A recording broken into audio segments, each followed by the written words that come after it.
Salut la team, j'espère que vous allez bien, que vous êtes en excellente forme. Alors aujourd'hui, on se retrouve pour un format qui va être plutôt court, mais qui va être profond. Je m'explique. On va prendre le temps aujourd'hui de prendre un cahier, de prendre un stylo, de prendre aussi un verre d'eau, très important, et juste de regarder ce qui se passe dans l'inconscient. L'objectif aujourd'hui, ça va être de se poser les vraies questions. Comme le disent certains amis à moi, on va prendre le temps aujourd'hui de se dire les termes. D'accord? Alors, je ne sais pas si tu le sais, je ne sais pas si tu aimes l'astrologie, si tu aimes un peu ce qui est de l'ordre de la spiritualité, de la numérologie, du quantique, de toutes ces choses-là. Si ça te parle, en tout cas, sache que c'est vraiment le bon moment pour se poser les questions que je vais te partager là ici. D'où est-ce que ça vient? En fait, c'est très simple. Là, cette semaine, j'ai pris le temps de me poser pas mal de questions. Pas mal de questions pour commencer à faire le bilan de ma vie, pas mal de questions pour regarder réellement si je suis dans quelque chose de conscient ou si je suis dans quelque chose d'inconscient. Parce que tu sais, selon moi, il n'y a rien de pire que arriver à une étape de ta vie et te dire, purée, j'ai pas fait ce que je voulais faire.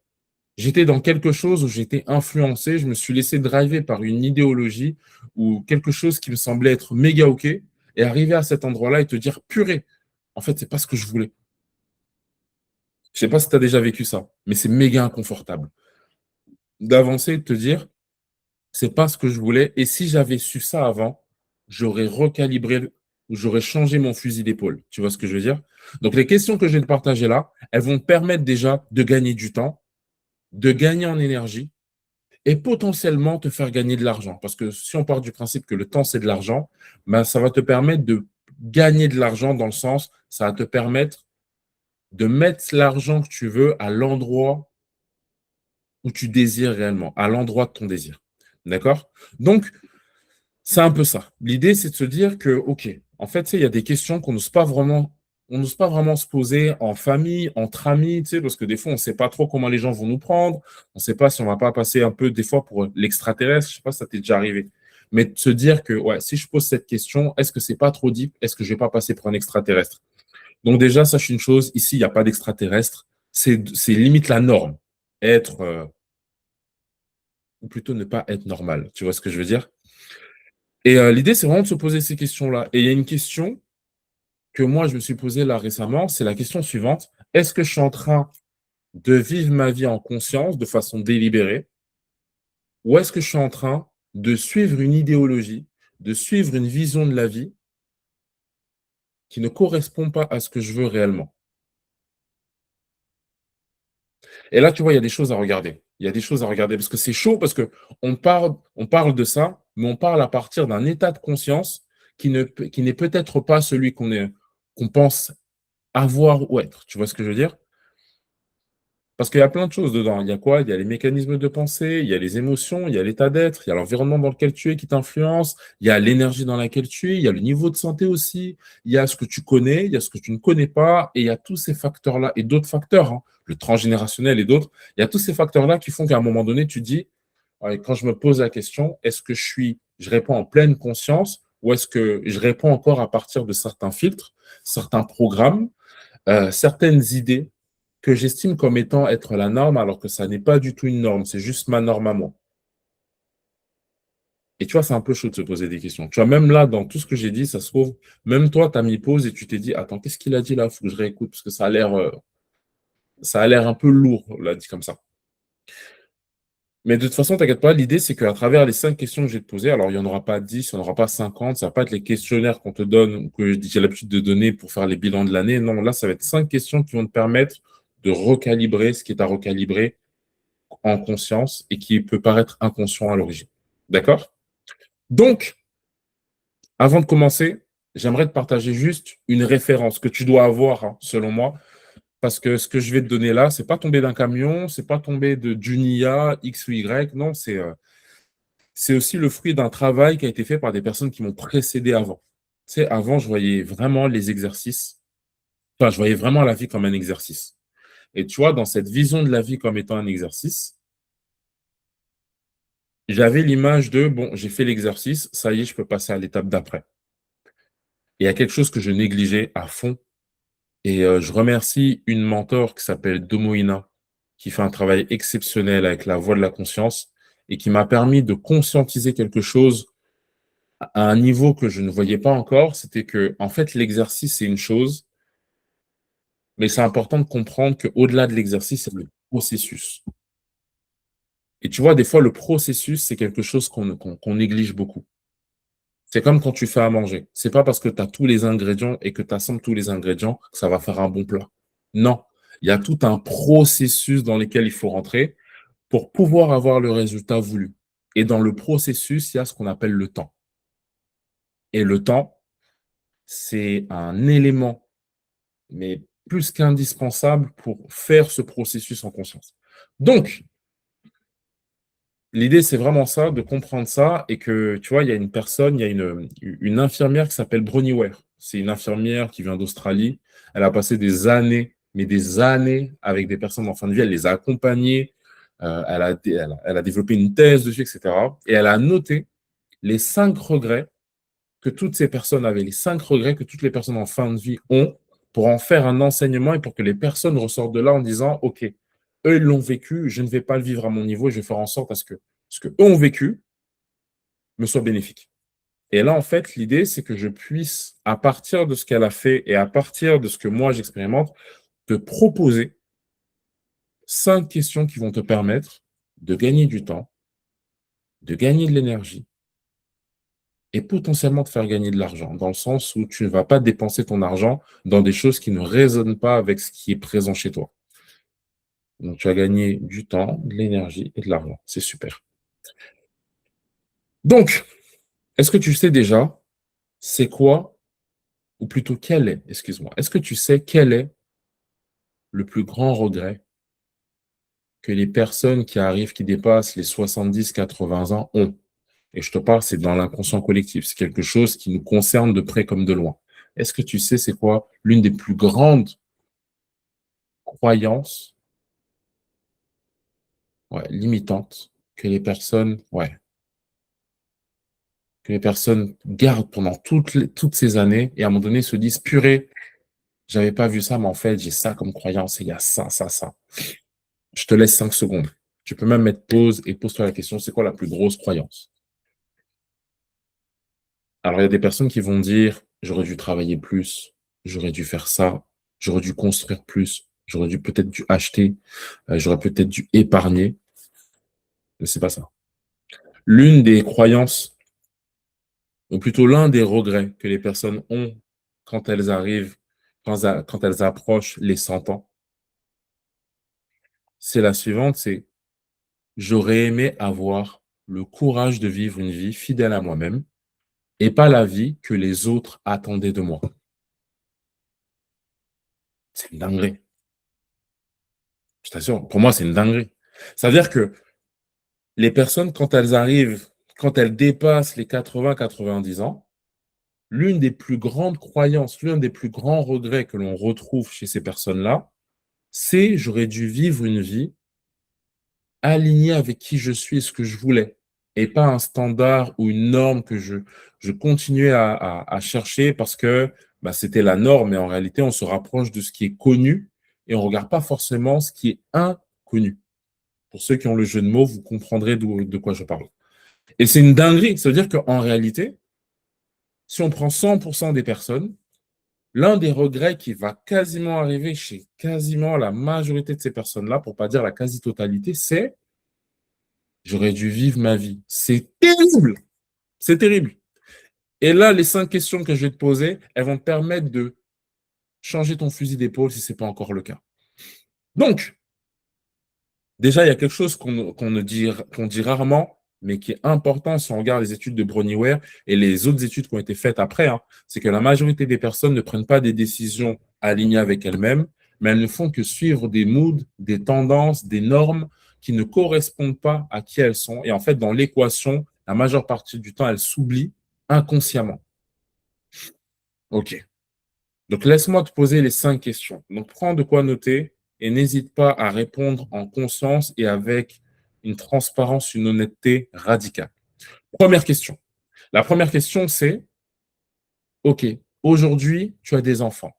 Que ce soit le cas ou pas le cas, on s'en fout. Si tu as des enfants, imagine tes enfants. Si tu n'as pas d'enfants, c'est des enfants imaginaires, c'est la chair de ta chair, d'accord? C'est le sang de ton sang. Maintenant, tu as ces enfants et imagine que tes enfants vont vivre exactement la même vie que toi aujourd'hui. La même vie que toi en termes de pensée, en termes d'émotion, en termes d'état d'être, en termes d'environnement, en termes de décision, en termes de galère, en termes de réussite, en termes de travail, en termes de relations, en termes de santé.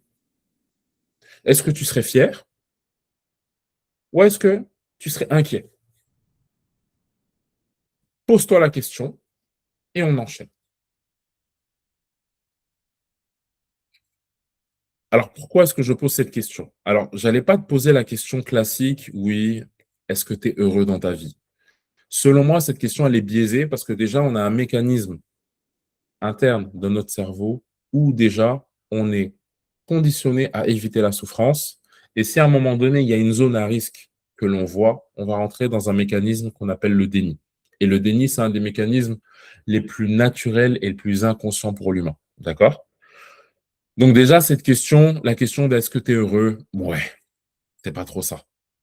Mais l'idée, c'est vraiment de regarder ce qui se passe là, de répondre avec honnêteté. Si tu es fier, tant mieux. Et dis pourquoi tu es fier, donne des exemples. Ne reste pas juste sur le fait de ouais, je serais fier. Dis pourquoi est-ce que tu serais fier et donne des éléments factuels, pragmatiques.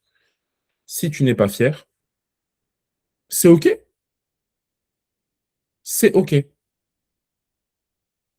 Le fait que tu dises que tu ne sois pas fier, ça montre qu'à un moment donné, il y a un endroit où il y a ce qu'on peut appeler un double standard. Il y a un standard que tu acceptes pour toi, mais il y a un standard que tu ne veux pas pour les autres parce que tu ne veux pas qu'ils reproduisent des choses qui, chez toi, sont pas OK. Et un niveau d'exigence pour les autres, c'est des fois un niveau de complaisance pour soi-même. Donc, l'idée, c'est vraiment que tu te dises, OK, il y a un endroit où je suis pas OK. Ben, note ça comme un axe de progression et regarde ce que tu désires réellement. Parce que ce que tu désires réellement, c'est vers là où ton cœur se tend, tu vois. Et rappelle-toi que tu ne mérites pas moins d'exigence que celui ou celle que tu aimerais protéger ou préserver. Donc, note ça déjà sur ton carnet. Maintenant, on passe à la deuxième question. La deuxième question, c'est, OK, aujourd'hui, on est en 2026. Considère que dans les 4-5 prochaines années, donc arrivant en 2030, 2031, considère que ces 5 prochaines années vont être exactement comme celles d'aujourd'hui. Imagine que les 5 prochaines années que tu vas vivre sont exactement les mêmes que cette année. Est-ce que tu ressentirais de l'excitation ou est-ce que tu ressentirais une forme d'anxiété? Ou voire même une panique silencieuse, tu vois? Ça panique un peu, tu es là, tu fais ça, tu dis: «Ouais, OK», mais en même temps, tu es pas OK. Tu dis: «Bon, ouais, OK», mais tu es pas OK. Comment est-ce que tu sentirais ça?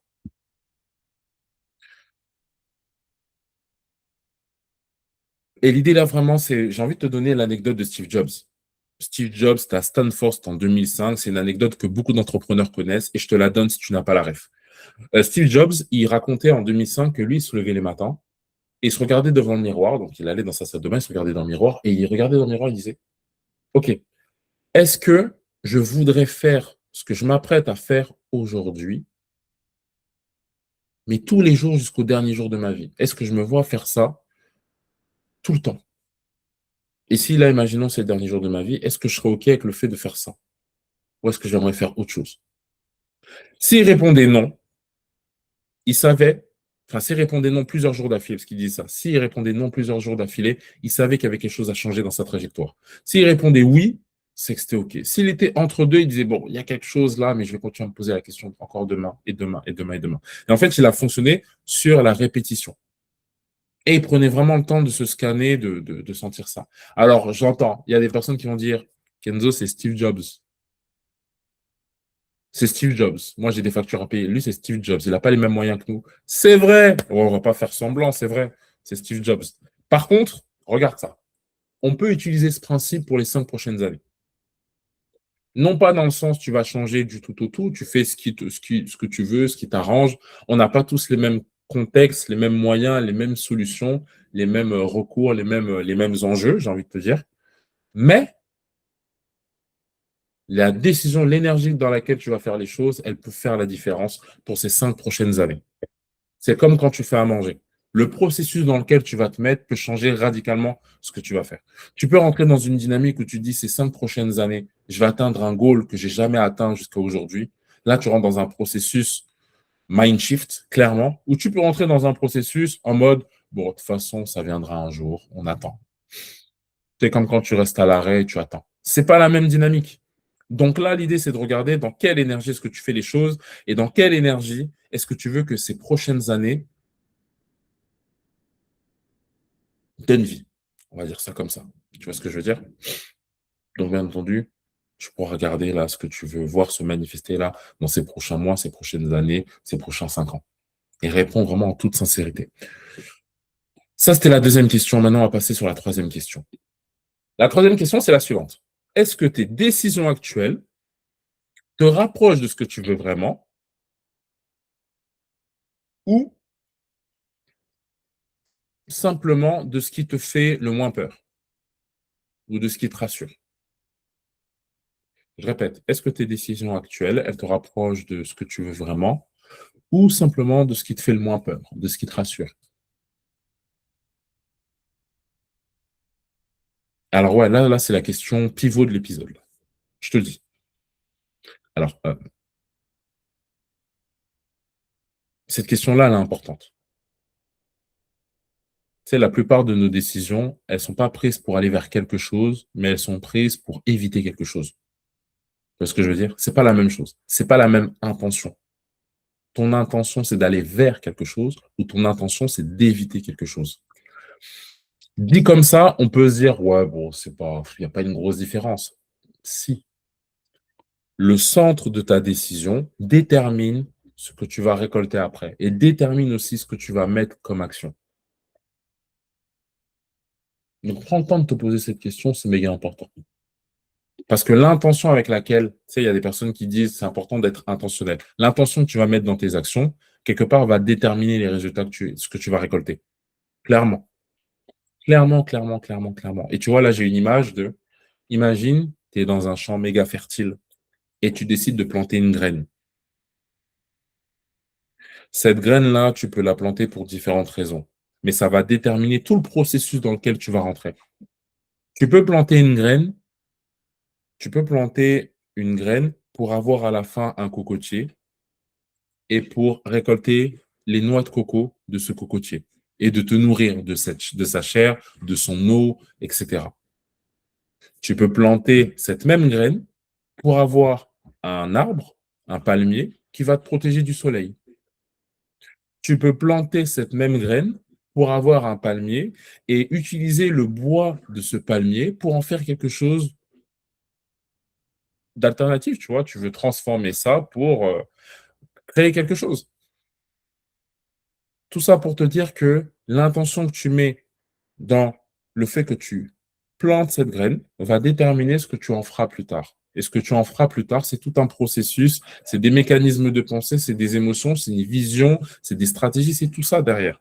Ça se détermine souvent, pour pas dire tout le temps, au moment où tu plantes la graine. Donc, je t'invite à faire la même chose là par rapport à ça. Et tu verras qu'en neurosciences, c'est comme ça que ça fonctionne. Le problème, c'est qu'à un moment donné, tu vois, le cerveau humain, il est câblé pour prioriser l'évitement de la douleur sur la recherche du plaisir. En gros, c'est un biais cognitif que l'on a. Je te ferai une autre vidéo pour en parler si tu le souhaites. Il faudra juste que tu me le dises en commentaire, que tu m'envoies un message et je ferai cette vidéo si ça te parle, si ça te parle. Mais en gros, l'idée, c'est un peu ça. Le cerveau, il aime le confort. Et des fois, il aime tellement le confort qu'il oublie de faire les choses. Donc, prends le temps vraiment de répondre à cette question. Et rappelle-toi que le confort et le bonheur, ce pas les mêmes mots, hein. On les a vendus comme des synonymes, mais ce ne sont pas des synonymes. Tu vois ce que je veux dire? Maintenant, laisse-moi passer à la quatrième question. La quatrième question, passe à la quatrième question. Quatrième question, c'est la suivante. Est-ce que les limites que tu te poses, que tu poses dans ta vie, est-ce que ce sont des remparts qui te protègent ou est-ce que c'est des barreaux que tu as toi-même installés? Ouais, en fait, les limites que tu te poses dans la vie, là, est-ce que ce sont des remparts qui te protègent? Est-ce que c'est un cadre qui te permet de faire les choses? Ou est-ce que c'est des barreaux que tu as toi-même installés? Alors, tu peux me poser la question à un moment donné, ouais, mais Kenzo, je comprends pas. En fait, cette question-là, elle est un peu vicieuse. Je te l'avoue. Parce qu'en fait, on adore se raconter le truc de ouais, je me protège, je me protège. Mais tu te protèges de quoi? Tu te protèges de quoi? Tu te protèges d'une attaque. OK. Donc, ça veut dire que toi, déjà, il y a un mécanisme inconscient qui voit attaque. Donc, il y a une vérité qui est là, qui dit il y a attaque. Et il y a l'autre personne qui va être dans ce même mood et qui va dire non, je préserve mon énergie. C'est différent. Moi, je préserve mon énergie. Je mets mon énergie pour autre chose, pour quelque chose que j'ai délibérément choisi. Ah, c'est différent, tu vois. C'est pas la même énergie, c'est pas le même, tu vois. Mm. Il y a des personnes qui vont dire ouais, je reste prudent. Il y a des personnes qui vont te dire ouais, je me mets pas en danger. Ah, ok. Et parfois, c'est vrai. Et en fait, c'est important d'avoir des limites saines. Personne ne dit le contraire. Mais tu sais, il y a des différences. Il y a beaucoup de gens qui confondent stagnation, stabilité. La stabilité, c'est un socle solide, c'est un cadre qui te permet de prendre des risques calculés, d'expérimenter ce que tu veux. D'accord? La stagnation, c'est un socle, ou plutôt c'est un cadre qui s'est transformé en prison dorée, en cage, où tu as arrêté de tester des limites, tu as arrêté l'expansion, tu as arrêté cette dynamique de, ouais, de plus loin, de plus grand. Et là, maintenant, il y a juste une question à se poser. Est-ce que tu es dans une phase ascendante ou est-ce que tu es dans une forme de stagnation? C'est simple. Ascendance, stagnation. Et fais le test, hein. Est-ce que les limites que tu as choisies, tu les as choisies consciemment? Est-ce que tu sais pourquoi? Est-ce que c'est quelque chose qui te permet de stagner ou est-ce que c'est quelque chose qui va dans une dynamique d'expansion, de croissance naturelle?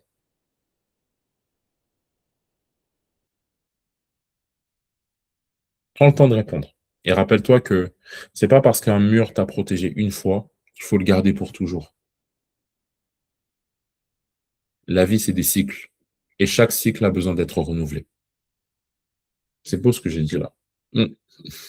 Maintenant, on passe à la cinquième et dernière question. La cinquième et dernière question, celle-là, elle va te demander un temps, vraiment de te mettre dans un état où tu prends le temps de regarder ça en toute honnêteté, en toute franchise. La question, c'est la suivante, c'est OK, au vu de tout ce qui a été partagé là.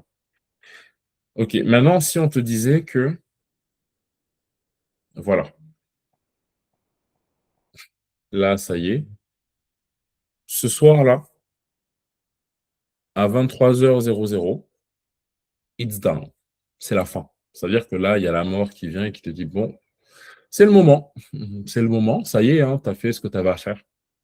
Là, tu vois, tu regardes ton téléphone. Tu vois, là, chez moi, il est 11h13. Et là, on te dit que là, entre 17h et 23h, ça y est, on te dit c'est la fin. On va te donner 2, 3 heures pour faire tes valises. Et ça y est, tu pars. Tu repars dans l'autre monde. Est-ce que tu te dirais, ah, j'ai vécu avec courage et j'ai fait ce que je voulais? Ou est-ce que tu te dirais, j'ai fait ce qu'on attendait de moi?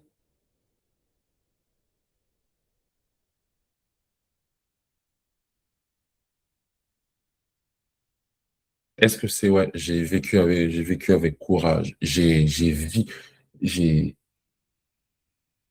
ouais, j'ai traversé la vie, j'ai senti, j'ai vécu, j'ai expérimenté la vie à des niveaux,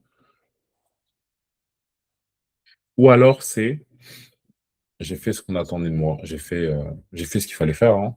J'ai fait ce qu'on attendait de moi, Pourquoi est-ce que je te dis ça? Tu sais, on voit toujours la mortalité, on garde toujours la mortalité pour la fin parce que c'est l'accélérateur de vérité ultime. Sénèque, je t'invite à regarder qui c'est Sénèque, même si j'aime pas tout ce qu'il fait, mais il faut dire qu'il a fait des trucs pas mal. Sénèque, lui, il écrivait déjà il y a 2000 ans dans ses lettres. Il écrivait déjà sur la mortalité. Et c'est pas parce qu'on a une vie courte, hein, c'est parce qu'en fait, il y a un endroit où on gaspille profondément le temps qui nous est donné sur cette terre, hein. Alors, l'idée, c'est pas d'entrer dans une culpabilité, hein, mais l'idée, c'est juste de se rendre compte les endroits. les jours, les semaines, les mois où on est en mode Walking Dead, tu vois, où on n'est pas véritablement en vie. Parce que vivre la vie, c'est, tu vois, c'est... Moi, je vois la vie comme un flux intense, où il y a énormément de choses qui se passent, et on peut vivre une vie par défaut, en mode Walking Dead, en mode je traverse la vie, mais je ne conscientise même pas le temps qui passe, je prends pas le temps de tout apprécier, même énergétiquement parlant, je me sens pas en vie avec un niveau de vitalité où je sens que je peux tout faire, tout accomplir. On peut être dans ça, hein. On peut être dans ça. On pense que c'est pas la norme, mais on peut même regarder, est-ce que la norme que je m'applique à moi-même, est-ce que c'est réellement la norme? Ou est-ce que c'est pas tout simplement la médiocrité? Quand je dis médiocre, c'est dans le sens où, sur une échelle de 0 à 100, j'expérimente jusqu'à 10. Parce que j'estime que 100, c'est pas pour moi. 90, c'est trop. 80, alors que inconsciemment, les endroits où tu te sens le plus vivant, c'est à 100 et à 90. Tu vois.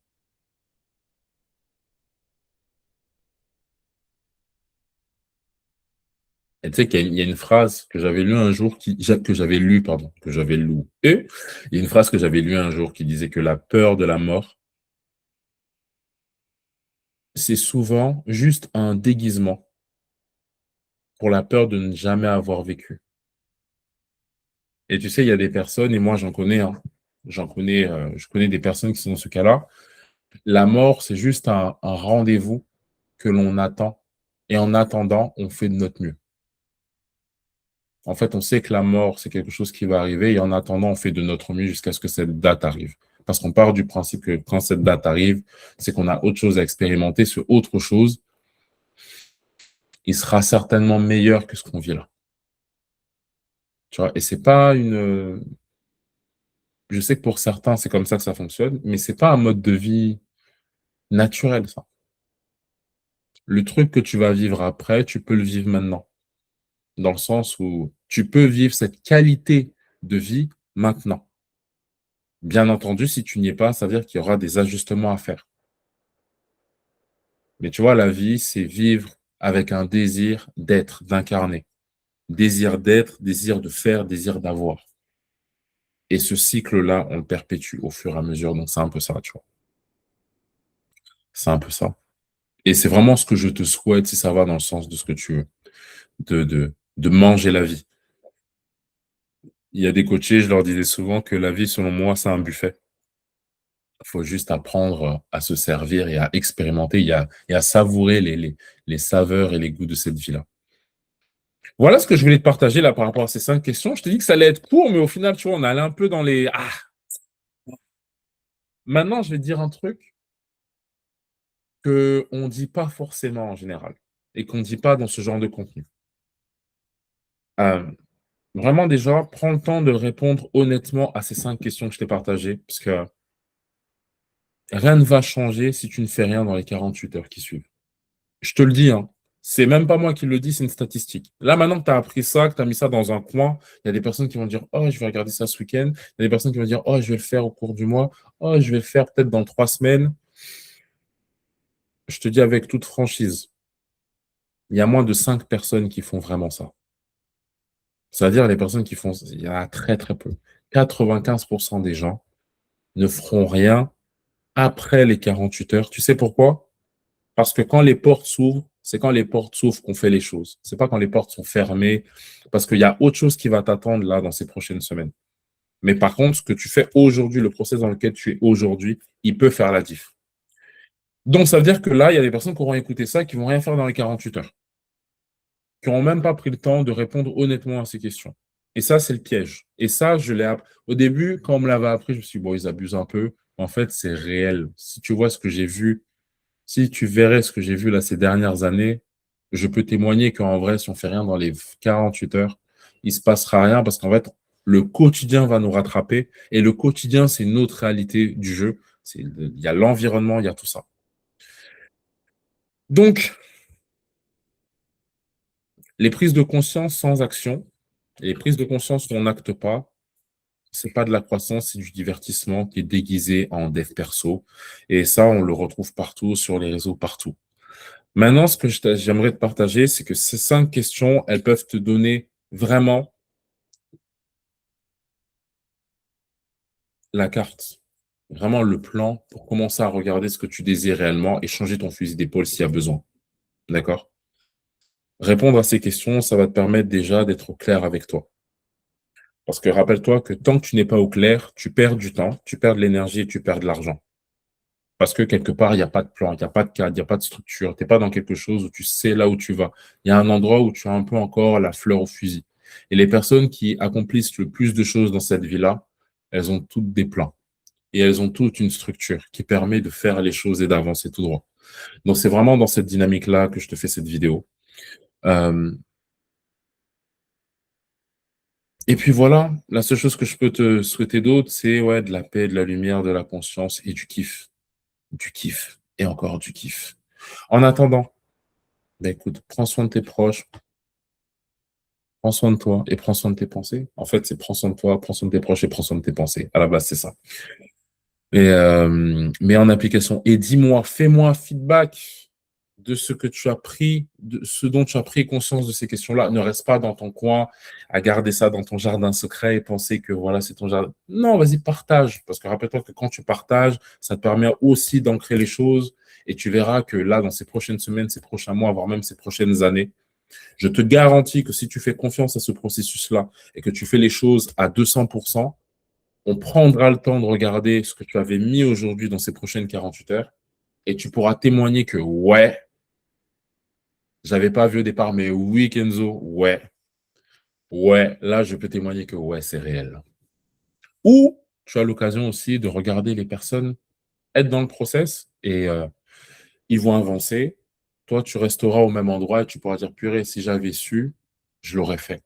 On fait comment maintenant? Ouais, mais là, on sera à un autre niveau. En attendant, prends soin de toi, prends soin de tes proches, prends soin de tes pensées. C'était Kenzo Sani pour l'Académie Calan et je te dis à très vite. Ouba